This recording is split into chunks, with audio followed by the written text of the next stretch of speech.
motion to subpoena. Jimmy Kimmel was fired because he lied on ABC about the identity of the man that Tyler Robinson that martyred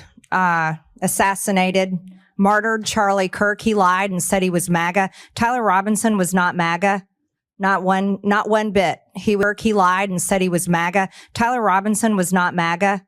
Not one bit. He was part of Antifa. He was in a relationship. With someone who identified as furry and trans.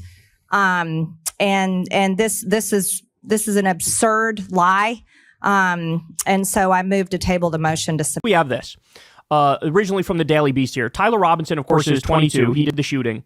The man arrested in connection with the assassination of Charlie Kirk comes from a MAGA family, his grandmother has revealed. Although MAGA figureheads have been quick to point fingers at the left for Kirk's death, Tyler's grandmother, Debbie Robinson, 69, insists they come from a family of Trump supporters. She spoke with the Daily Mail on Friday after news of Robinson's arrest broke. Quote, "My son, his dad, is a Republican for Trump.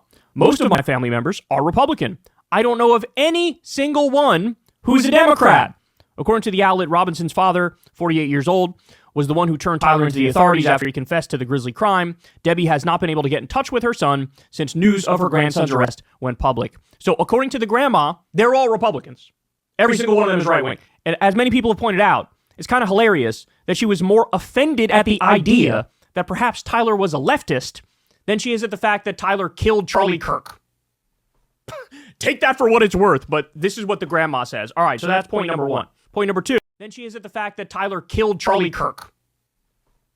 Take that for what it's worth, but this is what the grandma says. All right, so that's point number one. Point number two, there's this Groyper meme and far-right Nazi meme. So this is the meme right here, and he dressed up like this for Halloween in 2018. So this was like a big piece of the puzzle where it's like, oh, you don't do this if you're some lefty. All the Pepe shit in 2018, it was 100% on the right, and it was on the far right, to be clear. Of course, you also have, Halloween, I believe the year before in 2017, Tyler dressed as Donald Trump. He dressed in a costume where he was like riding on Donald Trump's shoulders. So all of this stuff comes from right-wing culture. It comes from far-right, deep internet culture. So this was strike two, effectively.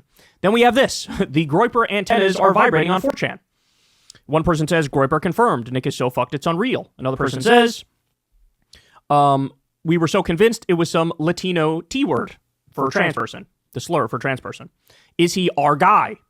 Okay. So now they seem to think, oh boy, he fits the profile. Then we also had this. People were saying what was written on the bullet casings, right? You had, hey, fascist, eat this, or something like that. Or hey, fascist, catch was one of the things it said. Another one was Bella Ciao, and repeating that over and over. And there was one other. But people were saying, oh, the Bella Ciao thing, that's all, or Ciao Bella thing, that's all an anti-fascist song from back in the day. And so this was further evidence that he's anti-fascist, right? Well, come to find out, as Mike from PA points out, more evidence that Groyper's followers Nick Fuentes used Bella Ciao as an in-group meme prior to the assassination of Charlie Kirk. Nick Fuentes is the leader of a far-right group, the Groypers, who declared a Groyper war on Charlie Kirk and had been stalking him for 5 years. As you can see, the name of this account was America First Ciao Bella, and they wrote a message to Nick.